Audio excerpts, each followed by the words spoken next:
بریم که بازی رو شروع کنیم. اصلا این خونمه. میریم تو خونم. خیلی خوب، رسیدم توی خونه. این ربات توی خونمه که اومدم اینجا و درستش کردم. توی خونم الان رباتم و خب اوکی.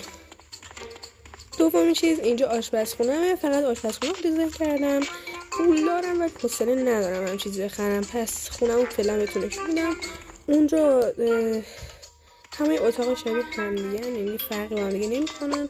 برای یک خونه خفن درست کنم و خب امیدوارم که خوشتون بیاد. وقتی درست کردم حتما آخر ویدیو میذارم یا مثلا یک روز دیگه واسهتون نشون میدم. و اینکه اینجا اتاق خواب خودمه، فعلا همینا رو گذاشتم. اینجا هم دستشویی و حمامشه، چیز خاصی نداره زیاد. و اینکه بریم از خونه بیرون. دوست من یک دونه دوست پیدا کرده بودم قبلا